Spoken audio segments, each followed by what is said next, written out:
Olá, já estamos aqui prontos para a quarta leitura comentada do livro Caderno Proibido, de Alba de Céspedes.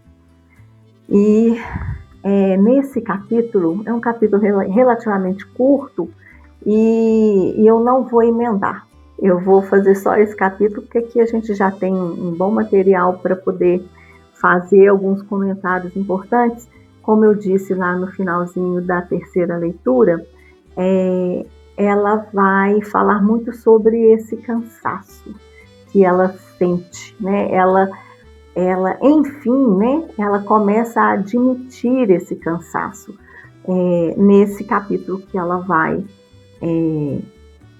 escrever, né? No seu diário, que é o capítulo do dia 1º de janeiro de 1951. Então vamos lá e vamos ver aqui o que ela vai trazer para a gente sobre isso. 1º de janeiro de 1951.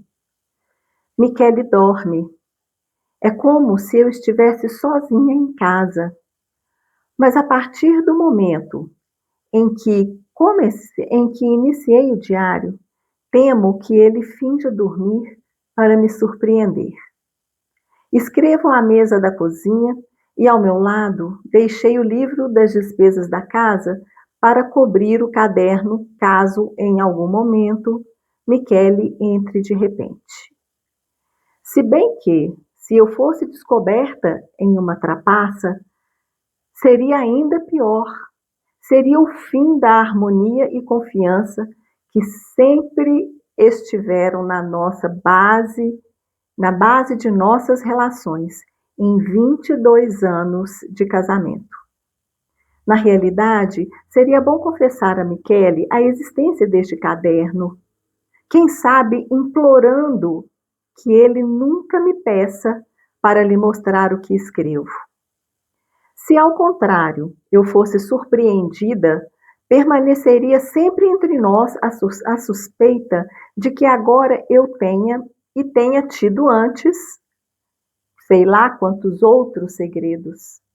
O absurdo de minha parte está em reconhecer francamente que, se Michele tivesse um diário sem o meu conhecimento, eu me sentiria ofendida. Outra coisa me impede de confessar que escrevo, e é o remorso de perder muito tempo escrevendo. Com frequência, reclamo que faço muita coisa, que sou escrava da família, da casa, que nunca tenho a oportunidade de ler um livro, por exemplo. Tudo isso é verdade, mas, em certo sentido, essa escravidão se tornou também a minha força, a auréola do meu martírio. Tanto que as raras vezes que me acontece tirar uma soneca meia hora antes de Michele e os meninos chegarem para o jantar, ou me demorar um pouco olhando as vitrines enquanto volto do escritório, eu jamais o confesso. Temo que, admitindo haver desfrutado, nem que seja de um curto repouso, de uma distração, eu perca a fama de me dedicar à família cada instante do meu tempo. De fato, se eu o admitisse, todos os que me cercam já não se lembrariam das horas incontáveis que passo no escritório ou na cozinha, fazendo compras para casa ou consertando roupas, e apenas dos breves momentos empregados na leitura de um livro ou num passeio. Na verdade, Michele vive insistindo para que eu me permita um pouco de repouso. E Ricardo diz que, quando puder ganhar um salário, me oferecerá uma temporada em Capri ou na Riviera. O reconhecimento do meu cansaço os isenta de qualquer responsabilidade. Por essa razão, repetem com frequência, com um ar severo: você deveria descansar, como se eu não o fizesse por capricho. Depois, na prática, assim que me veem sentada no meio deles lendo um jornal, Logo me pedem: mamãe, já que você não tem nada para fazer, poderia cerzir o forro do meu paletó? Poderia passar a ferro minha calça? E assim por diante. De modo que, pouco a pouco, eu também me convenci disso. Quando no escritório me é concedido um dia de folga, eu logo anuncio que eu o dedicarei a várias providências atrasadas e às quais há tempos destinei àquela jornada livre. Garanto que não descansarei, visto que, se o fizesse, aos olhos de quem me rodeia, aquele breve dia figuraria como um mês inteiro de repouso. Anos atrás, uma amiga me convidou para passar uma semana em uma casa de campo que ela tem na Toscana. Viajei cansadíssima, pois havia tomado todas as providências a fim de que nada faltasse a Michele e aos meninos durante minha ausência. Na volta, encontrei inúmeras coisas acumuladas durante minhas breves férias. No entanto, mesmo quando já estávamos no inverno, se eu fizesse menção a meu cansaço, todos me fariam notar que naquele ano eu tinha veraneado e que minha disposição certamente havia se beneficiado disso. Ninguém parecia compreender que uma semana de repouso em agosto não me impediria de estar cansada em outubro. Se às vezes digo, não me sinto muito bem, Michele e os meninos fazem um breve silêncio respeitoso e embaraçado. Depois me levanto e recomeço aquilo que devo fazer. Ninguém move um dedo para me ajudar, mas Michele grita: aí está! Você diz que não se sente bem, mas não fica parada nem por um momento. Pouco depois, recomeçam a falar de uma coisa e outra, e ao sair, os meninos me recomendam: descanse, hein? Ricardo me faz um gesto ameaçador com o dedo, como se me proibisse de sair para me divertir. Na minha família, somente a febre alta, é sinal de que estamos de fato doentes. A febre preocupa Michele, os meninos me trazem suco de laranja. Só que eu raramente tenho febre. Nunca, posso dizer. Em compensação, estou sempre cansada e ninguém acredita. No entanto, minha paz nasce justamente do cansaço que sinto quando me deito na cama à noite. Nele encontro uma espécie de felicidade na qual me aplaco e adormeço. Devo reconhecer que a determinação com a qual me defendo de qualquer possibilidade de repousar talvez não passe de medo de perder essa única fonte de felicidade, que é o cansaço. Gente, esse capítulo é assim, meu Deus, socorro, né? Meu Deus, socorro. Porque ela fala de muitas coisas e quando ela se refere aqui ao cansaço, né, como a sua única felicidade, nossa, ai, até dói no coração. Mas vamos trazer, né, vamos traçar aqui desde o início, né, alguns comentários que eu acredito que valham a pena, né, a gente trazer aqui, porque ainda ela continua com aquele sentimento de traição, né, que escrever o diário é uma traição, que ela está traindo a família. Então, ainda esse conflito interno dela é muito grande, né, e ele começa a surgir a partir do momento em que ela começa a escrever nesse caderno, né? Então é como se, em termos assim da psicologia analítica, né, até usando aí um argumento de Freud, né, é como se houvesse um self emergente aí querendo sair, ou seja, aquela verdade interna dela ali, né, ela estivesse surgindo e em conflito, né, com um superego social, né? O superego é um conceito de Freud, né, que é aquele que dita as regras, daquela coisa da moral, do que é correto, né, as regras da cultura, da sociedade. Então ela começa a entrar em conflito com isso, porque ela, né, na terceira leitura, a gente coloca isso, que os valores dela estão muito ligados nessas questões ainda.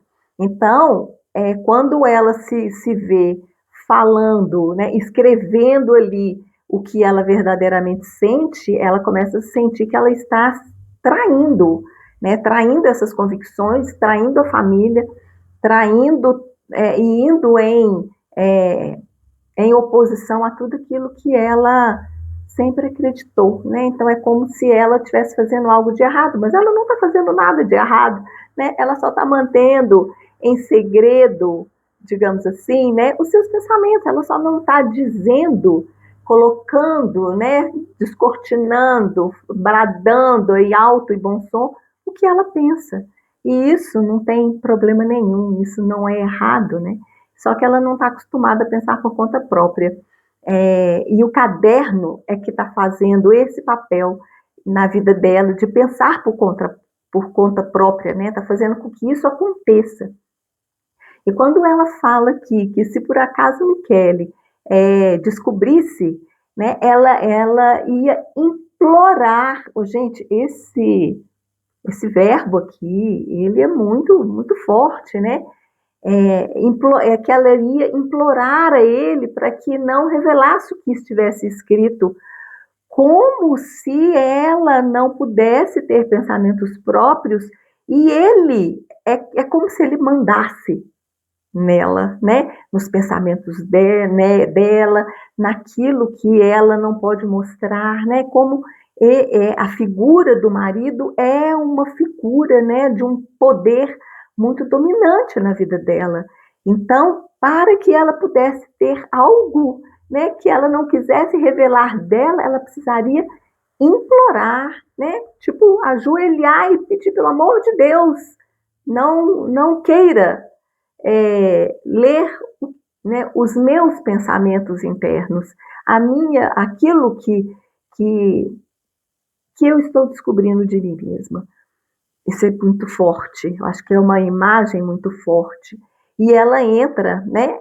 Logo após ela entra numa contradição interessante, né? Porque ela fala que se ela descobrisse que Michele tinha um diário, ela se ofenderia com isso. Então, assim, ela tá, ela reproduz a mesma lógica que ela coloca para ela, né, dessa culpa de manter algo em segredo, ela reproduz do marido, né? Então, assim, ela reproduz a mesma lógica que ela se oprime, ela reproduz no marido, né? Então, ou seja, é uma lógica cultural, né, desse patriarcado muito forte da época, que está assim incrustada dentro dela. Isso tá assim, isso a domina de uma tal forma que ela acaba reproduzindo esse patriarcado, né? Essa visão, né, patriarcal mesmo que a sociedade na época tinha,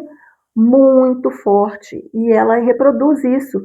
Então é como se a visão dela de amor, né, de marido e mulher, não fosse uma parceria, mas fosse uma fusão, onde o marido é que dominaria e que impunhiria, né? Nossa, ficou feia essa palavra, né? Mas que imporia, né? Seria imposto as regras de conduta e de como aquela relação funcionaria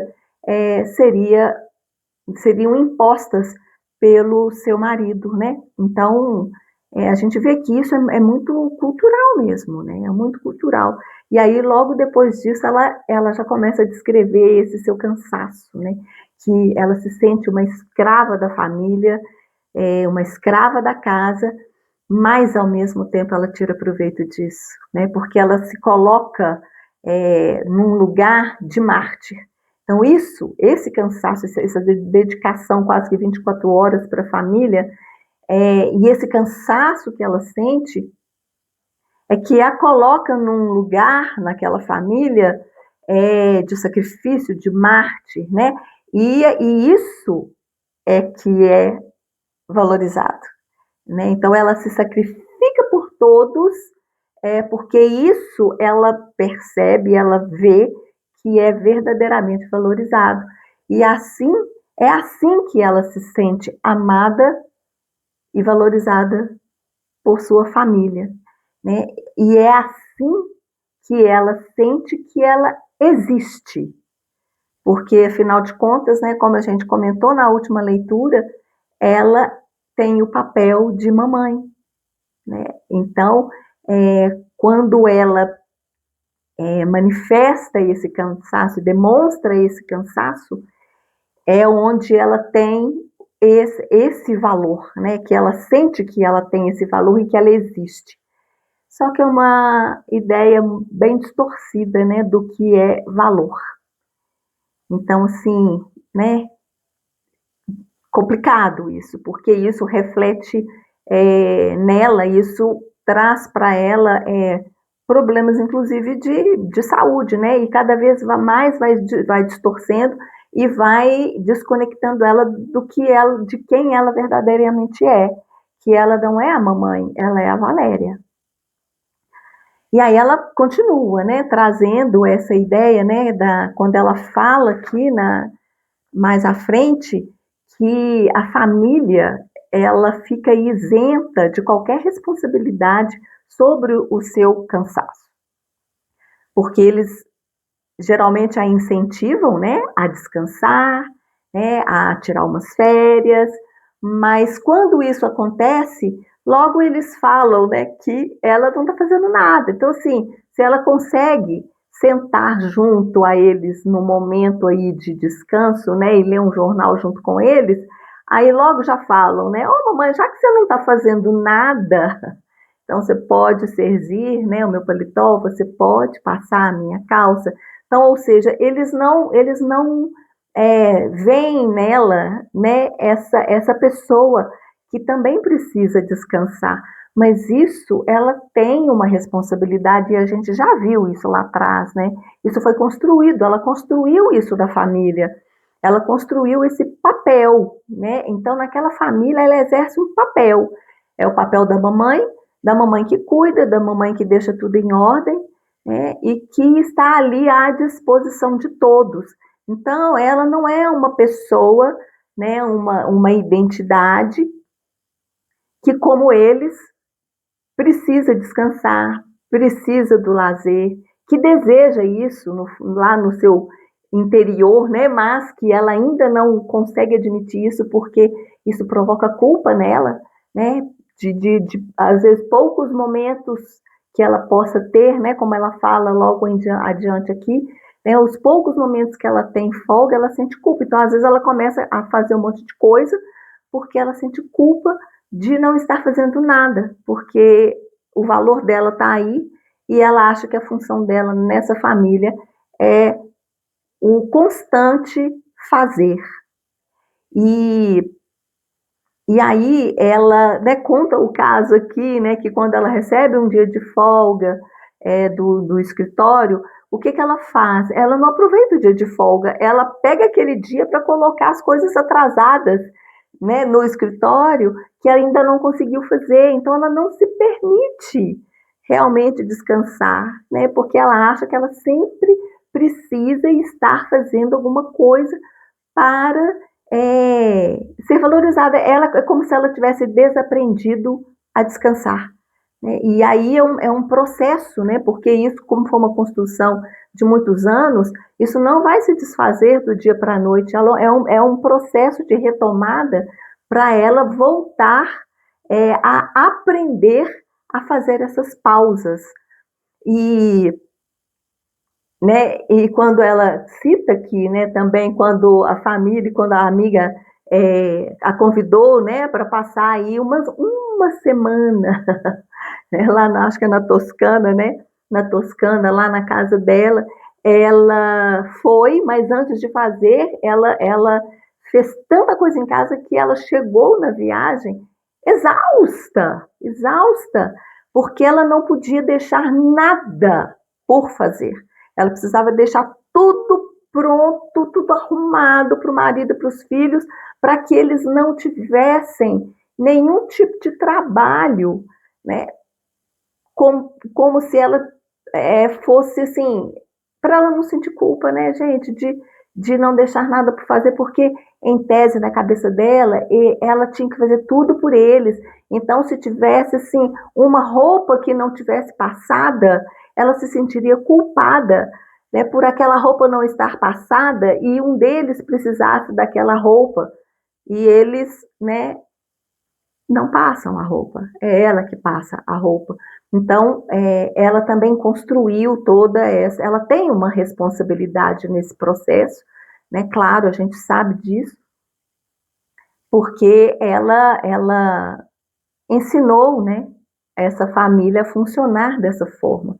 Agora, acho que também vale um comentário aqui, saindo um pouquinho do texto, que a gente vê também hoje, né, trazendo muito por hoje, muitas mulheres, né, que têm essa carga horária muito apertada, que tem uma carga de atividades pesada, trabalho, família e outras coisas mais aí que a gente sabe, é, mas muitas mulheres que né, reclamam do cansaço e tudo mais, mas que não sabem, né? E como a Valéria, né, ela não sabe parar, como se tivesse desaprendido mesmo, a parar, né, a dar essa pausa, ou não se permitem também dar essa pausa, dar essa parada, exercer um hobby, porque muitas vezes, né, quando a gente se permite isso, quando isso acontece, a gente começa a se ver, a gente começa a nos sentir. E isso, geralmente, costuma fazer com que a gente veja coisas, né, a gente reconheça alguns comportamentos e pensamentos que a gente não quer ver e que a gente prefere deixar isso como está, né? Porque a partir do momento que isso é reconhecido, isso vem para a consciência e aí não tem como voltar atrás, né? Vai ser como se houvesse algo dentro de nós, uma cobrança interna, que aí é o nosso self ali que está começando a se movimentar,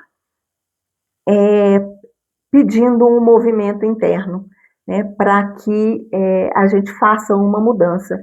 E às vezes a gente não está com essa disponibilidade, às vezes a gente não está disposta a fazer essa mudança. E isso é uma responsabilidade que é nossa, né? Então a gente não tem que também colocar a culpa no que está fora, né? Culpa no externo, julgar a culpa nas pessoas, porque isso, o nome disso é vitimismo, né? A gente começa a se vitimizar, colocando a culpa, né, a responsabilidade do nosso cansaço ou de nós não podermos parar em tudo que está à nossa volta. Mas, na verdade, muitas vezes é porque a gente não quer, ou a gente não consegue, ou a gente desaprendeu, e que para a gente poder ter esse momento, exige uma iniciativa que depende, né, e parte somente de nós próprios. E quando ela vai finalizando aqui esse capítulo, que ela fala que a paz dela só existe no momento em que ela se deita, né, à noite na cama, exausta, morta, e vai dormir, né? Olha, a gente percebe, gente, incrível, né? Porque ela só se permite descansar realmente naquele horário em que é permitido, entre aspas, né? Descansar, que é à noite, que é o horário, né, em que todo mundo vai descansar.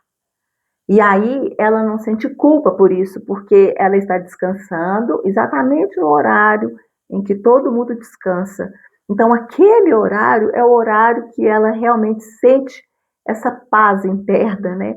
Porque é o horário que ela se permite, sem culpa, poder descansar. E aí, quando ela termina esse capítulo com uma constatação, né? Essa constatação que ela fala, né, que ela reconhece que ela reconhece que quando que a determinação com a qual ela se defende, né, de qualquer possibilidade de repousar, que talvez passe pelo medo de perder a única fonte de felicidade dela, que é o cansaço.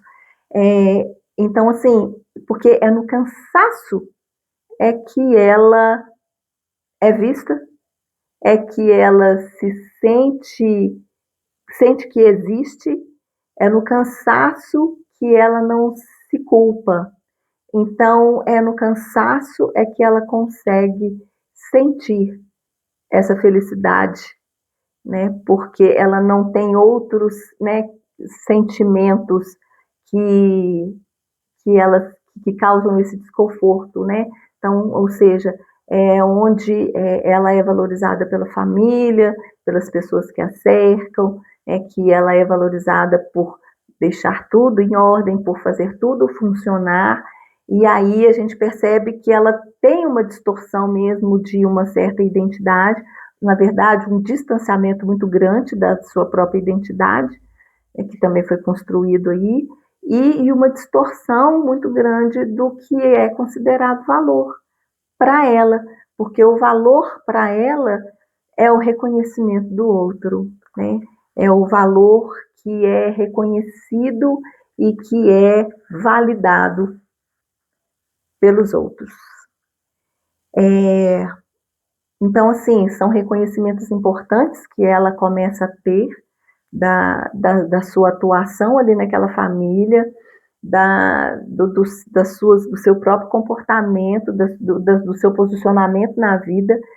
E esse caderno, né, o ato de escrever os seus pensamentos sem muitas travas, é que está fazendo com que ela reconheça, né, algumas coisas que ela antes tinha até medo, né, provavelmente ela tinha medo, ou simplesmente não via, né, como a gente falou aqui, não quer ver, deixa do jeito que está, porque está funcionando.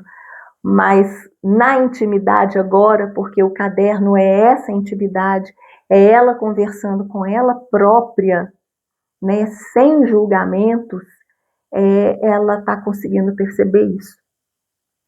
Então, isso é muito legal, né, de ver essas pequenas descobertas que ela vem fazendo sobre ela mesma. Então, a gente finaliza aqui a quarta leitura, e na próxima leitura, que é o dia 3 de janeiro, vai tratar de uma visita que ela faz a um grupo de amigas, que ela costuma fazer isso, né, esporadicamente, assim, talvez, não sei se é uma vez por ano, mas ela tem um grupo de amigas que era da época da escola, e aí ela, né, de vez em quando ela faz essa visita a essas amigas.